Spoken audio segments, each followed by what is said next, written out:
नमस्कार, अस्सलाम वालेकुम, सत श्री अकाल, जय झूलेलाल। मैं हूं जी प्रेम मटलानी और आप देख रहे हैं हालात हाजरा का प्रोग्राम।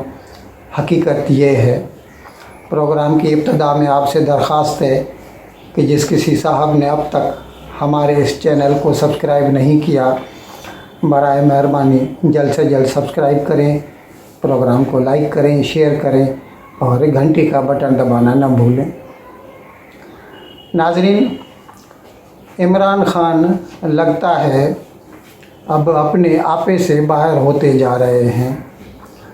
कल उन्होंने वो जो एडिशनल सेशन जज थी उनको धमकी दे डाली। इस बात पे हम थोड़ा तफसील में बात करेंगे, लेकिन उससे पहले दो चार और ख़बरें हैं जो मैं आपसे शेयर करना चाहता हूँ। और वो ये हैं कि आपको तो मालूम है तकरीबन 4 महीने से भी ज़्यादा हो चुके हैं, 6 महीने होने को आ रहे हैं। 24 फरवरी को रूस ने यूक्रेन पे हमला किया था। अभी आज 21 अगस्त है, 8वां महीना, 6 महीने होने को आ रहे हैं और रूस और यूक्रेन की जंग चालू है। तो इसमें रूस जो दुनिया का सुपर पावर है, पूरी दुनिया को हथियार सप्लाई करता है, बावजूद इसके और यूक्रेन एकदम उसके सामने एक छोटा सा मुल्क है। लेकिन हिम्मत हो और अगर वक्त से लोगों को हथियार भी मिल जाएं तो फिर यूक्रेन जैसा छोटा सा मुल्क भी रूस के सामने खड़ा रह सकता है।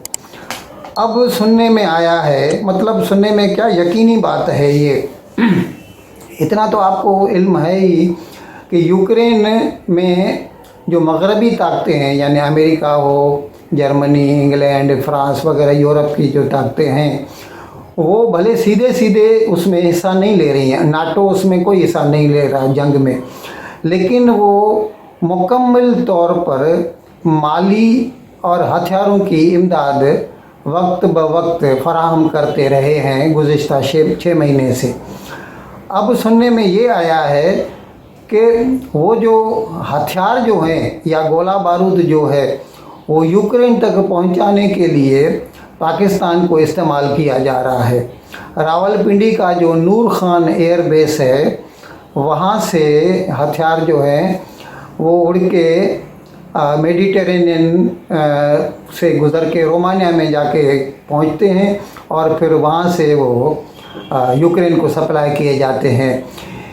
इसके लिए इस बात का ख़ास ख्याल रखा जाता है कि अफ़गानिस्तान और ईरान की फ़िज़ाई हदूद नहीं इस्तेमाल की जाती, क्योंकि उनके ऊपर एक तो ईरान के ख़िलाफ़ तो वैसे भी अमेरिका की सैंक्शंस हैं, ज़ाहिर है वो तो दुश्मन मुल्क है अमेरिका का, लेकिन अफ़गानिस्तान पे भी अमेरिका भरोसा नहीं कर सकता। इसीलिए पाकिस्तान के ज़रिए जो हथियार यूक्रेन तक पहुंच रहे हैं वो अफ़गानिस्तान और ईरान की फ़ज़ाई हदूद को बाईपास करते हुए भेजे जा रहे हैं।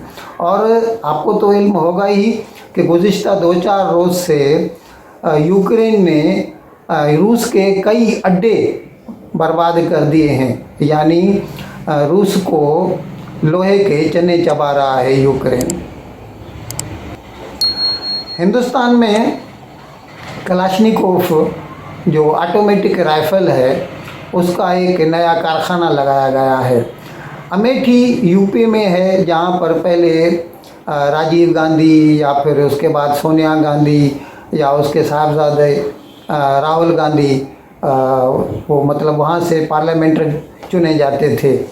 लेकिन अभी आजकल स्मृति ईरानी वहाँ की एमपी है, यानी लोकसभा की मेंबर है। वहाँ पर एक फैक्ट्री लगाई गई है जिसका नाम है कोरवा राइफ़ल फैक्ट्री, और उसमें रूस की जो मशहूर ज़माना कलाशनिकोव राइफ़ल है वो बनाई जा रही है।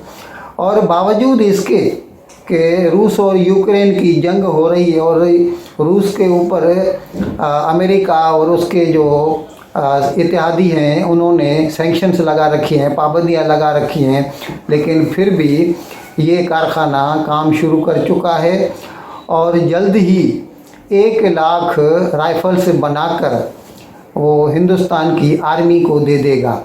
हिंदुस्तान की आर्मी तो इस्तेमाल करेगी ही, लेकिन आगे चलकर यहाँ से कलाशनिकोव राइफ़ल जो है दुनिया के दूसरे ममालिक को भी बरामद की जा सकती हैं। कलाशनिकोव राइफ़ल जो है कोई इतनी ख़ास नहीं है, लेकिन उसमें सबसे अच्छी बात ये है कि कोई भी इसको इस्तेमाल कर सकता है। जैसे पिस्टल या आम राइफ़ल होती है 303, कोई भी इस्तेमाल कर सकता है, तो कलाशनिकोव भी इसीलिए बहुत आसान है। इसीलिए दुनिया भर के जो दहशतगर्द होते हैं वो मोस्टली इसे ही इस्तेमाल करते हैं। और नाम बहुत से लोग इसको AK-47 बोलते हैं, लेकिन आजकल जो बनाई जाएगी उसका जो नाम है या नंबर है वो है AK-203। तो जनाब अब आते हैं इमरान खान के उस किस्से की तरफ, जिसमें उन्होंने तकरीर करते हुए कहा कि मतलब उन्होंने बहुत बुरा भला बोला। वो जो मोहतरमा ज़ेबा चौधरी हैं इस्लामाबाद में एडिशनल सेशन जज, जिन्होंने शहबाज गिल को मतलब पहले तो हकीकत में उनका पुलिस रिमांड मंजूर नहीं किया था और उसे जुडिशल कस्टडी में भेजा था, तो उस वक्त तो ये खुश हो गए थे PTI वाले। लेकिन बाद में जब भी उसको इस्लामाबाद हाई कोर्ट ने बोला तो फिर उसने 2 रोज़ का पुलिस रिमांड दे दिया। अब क्योंकि उसे 2 रोज़ के पुलिस रिमांड भेजा, जिसको पाकिस्तान में जिस्मानी तहवील कहते हैं या जिस्मानी कस्टडी कहते हैं, तो उसमें जब ही भेज दिया तो अभी इमरान खान उस पर बहुत नाराज़ है और नाम लेकर उसे धमकियां दे रहे हैं कि हम आपको नहीं छोड़ेंगे। अब ये हाल है, ये एक साबिक वज़ीर आज़म है, एक छोटे से सेशन जज, एडिशनल सेशन जज के ऊपर, और अदलिया किस तरह फिर काम कर सकेगी मुल्क में। ये आप अपने जो वैल्यूज़ हैं, इक़दार हैं, आपने इतने गिरा दिए हैं कि आप अदलिया को लोगों के सामने ऐसे धमकियां दे रहे हैं और फिर बोलते हैं नहीं हम तो अदलिया के ख़िलाफ़ नहीं हैं, हम तो अदारों के ख़िलाफ़ नहीं हैं। ये अलग बात है कि जब से उनसे हुकूमत छीन ली गई है वो हर अदारे के पीछे पड़े हुए हैं, किसी को भी नहीं बख्शा। एस्टेब्लिशमेंट के पीछे तो रहते ही हैं हमेशा, उनको गालियां देते हैं, न्यूट्रल्स बोलते हैं, न्यूट्रल्स जानवर होते हैं ऐसा बोलते हैं, लेकिन उसके साथ साथ अदलिया को भी बोलते रहते हैं। और फिर ECP तो उनके निशाने पर हमेशा रहता ही है, इलेक्शन कमीशन ऑफ पाकिस्तान, और ख़ास तौर पर उसका जो चीफ इलेक्शन कमिश्नर है सिकंदर सुल्तान राजा।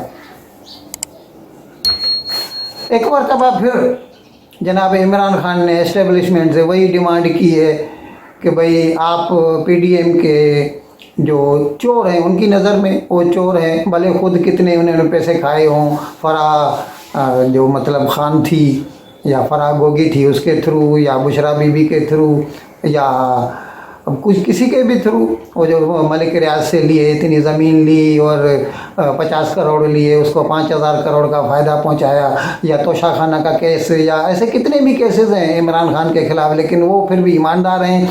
और नून लीग वाले बेईमान हैं, चोर हैं, उनके लिए तो वो जब भी उनका जिक्र करते हैं तो ऐसे ही बोलते हैं वो चोर। तो इस्टेब्लिशमेंट से कहते हैं आप चोरों की मदद करना छोड़ दीजिए और मेरी मदद कीजिए। यानी अभी ये यहाँ तक आ गए हैं कि सीधे सीधे अर्ज़ कर रहे हैं इस्टेब्लिशमेंट को कि भाई मुझे हुकूमत में वापस लेकर आइए। नाज़रीन, जैसा कि आपको इल्म है कि ये शहबाज गिल का जब से ये वाक़या हुआ जो इसने फ़ौजों को उकसाने की कोशिश की थी ARY न्यूज़ चैनल पर, उसके बाद फिर ARY पर पाबंदी लगा दी।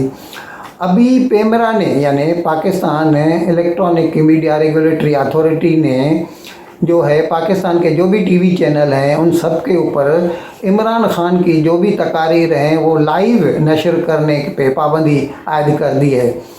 उनका कहना ये है कि लाइव नशर करने में क्या है, वो बहुत बुरा भला बोलते हैं, गलत ज़ुबान इस्तेमाल करते हैं, जिसकी वजह से अदारों की जो है वो हतक होती है लोगों के सामने। तो इसीलिए उसके मतलब जब वो तकरीर करते हैं और जब भी वो टेलीकास्ट की जाते हैं उसके बीच में एक लैग या एक वक्फा रखा जाए, तो इसमें अगर कोई ऐसी चीज़ होगी तो उसे वो काट सकते हैं।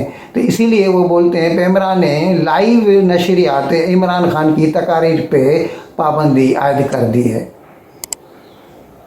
नाजरीन, हमने आपको बताया था जब से ये शहबाज गिल अरेस्ट हुआ इस्लामाबाद पुलिस के ज़रिए, तो फिर वो पंजाब हुकूमत ने यानी इमरान खान ने क्या किया कि पंजाब हुकूमत को इशारा कर दिया कि आप नून लीग वालों को अरेस्ट कीजिए, और फिर उनके 12 जो MPs हैं पंजाब असेंबली में नून लीग के, उनके घरों पे छापे पड़े उनको गिरफ़्तार करने के, लेकिन उनको भनक लग गई थी। भनक क्या लग गई थी, खुद जो डोगर हैं, हाशिम डोगर जो वज़ीर दाखिला, वो रोज़ रोज़ बोल रहे थे कि नहीं छोड़ेंगे नहीं छोड़ेंगे, तो वो तो इससे डर कर वो पहले ही वो जाके इस्लामाबाद में उन्होंने मतलब रिफ्यूज ले लिया, पनाह ले ली। तो अभी जब उनके घरों पे छापे पड़े तो वो मिले नहीं। जब वो नहीं मिले तो अभी उनको डर लगा है कि किसी भी वक्त अगर वो कहीं पे भी अगर पंजाब में चले गए तो उनको अरेस्ट किया जा सकता है।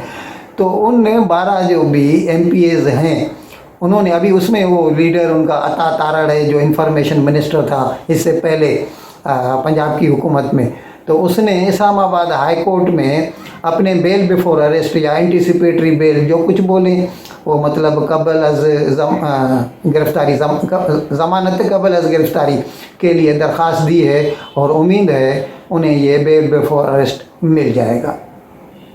इन अल्फाज के साथ मैं आज का प्रोग्राम ख़त्म करने की आपसे इजाज़त चाहता हूँ, लेकिन विदाई लेने से पहले एक मरतबा फिर आपसे मेरी दरख्वास्त है कि जिस किसी साहब ने अब तक हमारे इस चैनल को सब्सक्राइब नहीं किया, अज़राए करम जल्द से जल्द इसको सब्सक्राइब करें, प्रोग्राम को लाइक करें, शेयर करें और घंटी का बटन दबाना न भूलें। बहुत बहुत शुक्रिया। खुदा हाफिज़।